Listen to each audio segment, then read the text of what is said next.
你或者你身邊嘅親戚朋友，係咪就算做完通波仔或者搭橋手術之後，都仲係覺得個心口翳住翳住，成日都有啲氣喘呢？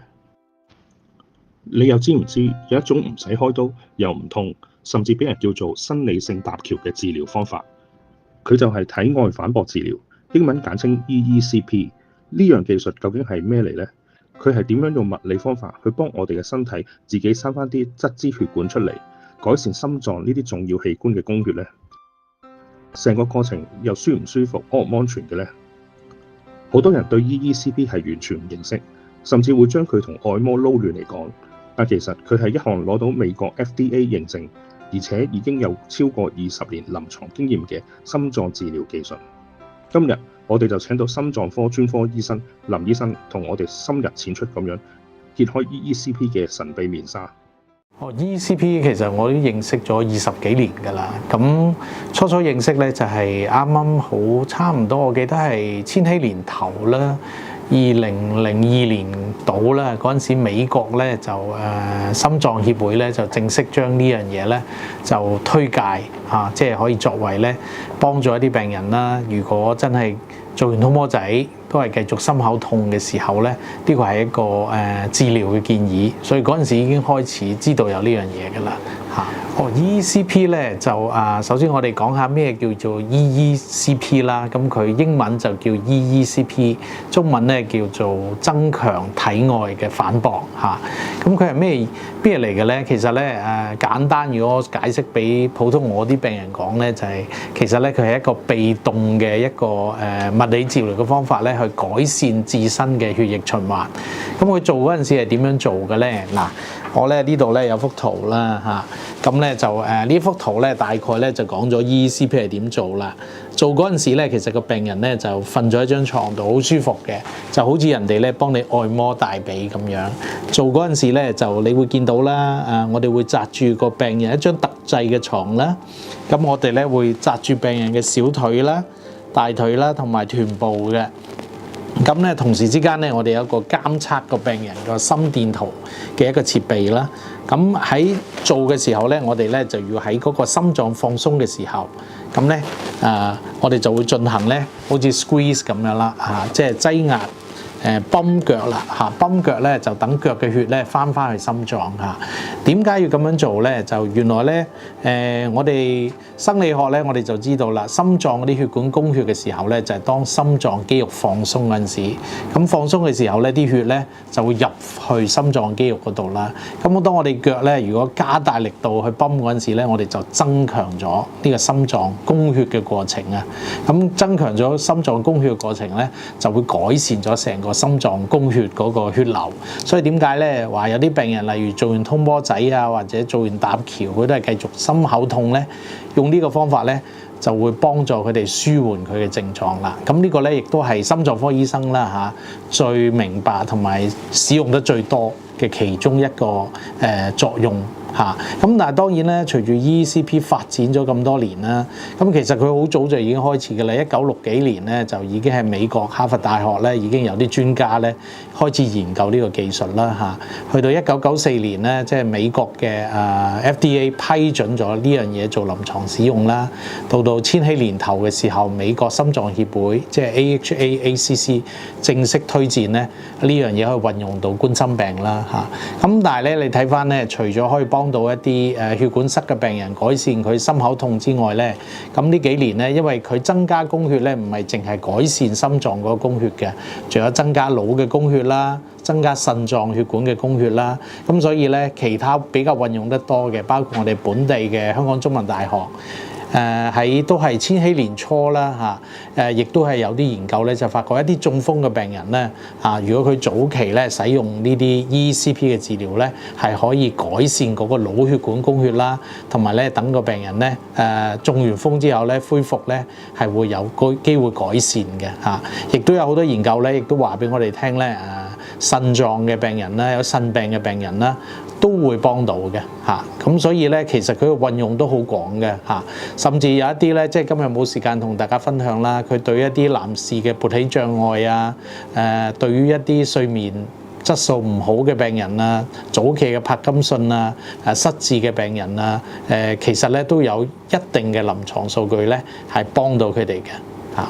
咁嗱，我哋解釋下啦，亦都有即係針對心臟嚟講咧，有啲人講咧 ECP 其實係一個另外一類嘅生理搭橋啊。咁搭橋手術我哋好明白啦。咁我解釋下咩叫生理搭橋啦嚇。咁譬如呢一幅圖咧，大家睇落去好似好複雜啦，但係其實咧大部分嘅市民咧理解心臟嘅血管咧就係心臟有3條大嘅血管。咁係啱嘅。譬如喺呢幅圖咧，我哋見到咧，我哋攞走咗個心臟嘅肌肉啦。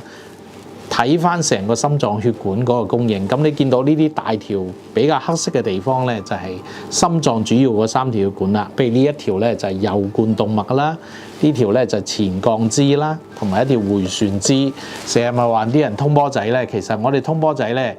或者搭橋啦嚇，搭橋就係外科嘅方法啦。通波仔，譬如你話呢一節嘅血管塞咗啦，我哋喺呢度咧擺翻個支架，咁啲血流咧就係通暢翻。而搭橋手術咧就係話我哋通唔到波仔啦，做唔到微創手術啦，我哋咧就係將一條腳嘅血管可能由正常大動脈嗰度咧bypass搭過咗去窄嗰個位置，呢個叫做搭橋手術。其實佢最終嘅目的咧，做呢啲嘢咧就係為咗咧呢條血管可以通暢翻。但係其實心臟咧供血並唔係咁簡單，3條大血管嘅，即係等於咧譬如彌敦道咁樣啦。其實心臟咧好多細嘅橫街嘅嚇，咁你會見到咧有好多好細嘅呢啲微絲血管嚇，或者咧微血管，或者有啲人叫幽靈血管啦嚇。呢啲血管咧好似頭髮絲咁幼嘅，當啲血流咧要供應俾心臟肌肉，佢必須要經過呢啲大血管，跟住供應翻啲側支循環。去供應翻我哋嘅肌肉。咁我哋經常咧見到有啲病人咧做完搭橋手術啊，或者咧甚至做完通波仔咧，佢都係繼續有心口悶嘅。點解咁嘅情況咧？就係原來呢啲病人咧本身咧呢啲微血管咧都唔係好健康，甚至咧因為咧長期咧可能啲大血管出現問題咧，呢啲微血管咧好似扁咗，唔係好開通嘅，血氣不通啊。咁咧嗱呢幅圖咧，大家就可以比較明白咧，即係咩微血管同埋一條大血管嘅關係啦。好似呢個病人咧，呢個圖咧，呢個地方咧，佢可能塞咗一條比較大嘅血管啦。你見到咧，原來我哋嘅心臟咧有好多呢啲側支循環咧，係可以供血去同一個地方嘅。即係譬如更簡單嘅一個比喻，譬如呢個紅隧塞咗啦，我喺九龍我想去灣仔去唔到啦嚇，經紅隧唔得，咁我可以其實咧可以經西隧啦，又可以經東隧啦，去到同一個地方嘅嚇。咁而譬如假設外科搭橋或者係做通波仔咧，我哋其實係將呢個打通咗啦嚇，咁等啲血供應。但係如果呢啲方法咧都唔係好有效嘅時候咧，其實咧我哋可以做體外反搏。其實體外反搏咧頭先就講啦。喺心臟放鬆嘅時候咧，不斷咧加壓啦，喺腳度咧將腳嗰啲血咧擠翻入去呢啲咁嘅微絲血管度。咁呢啲微絲血管咧係會生翻嘅喎，好多呢啲幽靈血管平時冇用咧，佢會生翻大嘅。生翻大嘅時候咧，咁咧就會係令到咧呢個地方嘅供血改善。咁個病人咧個症狀咪改善咗咯。嗱，好似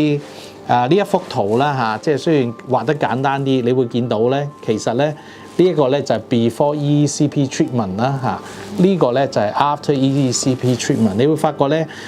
做咗一定程度次數嘅呢個 ECP 之後咧我哋唔係淨係得3條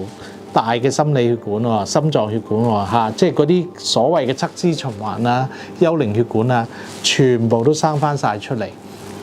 改善咗心臟肌肉嘅供血咯，咁呢個病人咧個症狀咧就會改善啦嚇。咁一開始咧，其實咧呢一個 ECP 咧用喺心臟病人咧係嚟自於1982年一個好早期嘅一個文章啦。個文章係18個病人嚇，18個病人嗰陣時，甚至連通波仔嘅技術都唔係咁成熟，即係得搭橋，即係外科呢個手術啦。咁佢就揾咗18個病人咧去做呢個 ECP 嘅治療啦嚇。咁呢啲病人咧本身都係好重嘅心血管病啦，因為佢做唔到搭橋手術添。咁咧咁成日都心口痛啦。咁發覺呢18個病人咧做完一定程度 ECP 之後咧，佢個心口痛嗰個症狀咧，全部都舒緩咗嚇。所以咧，佢又有另外一個名咧，有啲人叫生理搭橋嚇。生理搭橋即係話咧，有個地方塞咗啦，我哋咧就改善啲側支嘅循環，令到佢咧雖然一條路係塞咗，但係咧用啲微絲循環咧去翻佢原本塞嘅地方，供應翻嗰個肌肉咧，咁嗰啲病人症狀咧都會改善咗。其實個效果就等於做咗搭橋咯嚇。咁而甚至咧，如果你真係翻查啲文獻咧，其實曾經咧美國時代雜誌 Time 咧曾經咧有一個專題嘅叫 The Big Squeeze 嚇。咁呢個咧我10幾年前都有睇呢一章文章嘅，就係咧，甚至咧當然有啲誇張啦嚇，就話咧哇有咗呢個咧方法咧，啲病人就唔需要搭橋嚇。咁其實我哋心臟科醫生咧都唔係咁建議嘅。其實咧，如果我哋嘅血管可以打通，其實就盡量係打通啦嚇。譬如如果個病人有啲大血管閉塞，咁我哋梗係希望用通波仔又好，搭橋嘅方法又好，改善咗佢血流啦。但係的確我哋要承認咧，好多病人咧未必咧用呢啲傳統嘅方法咧係令到佢血流咧供應係足夠。我哋好多喺臨床上見到嘅病人咧，用咗呢啲方法之後，都係有持續嘅心口痛啦嚇。亦都近年咧，科學家咧亦都發現啦，咦原來心臟血管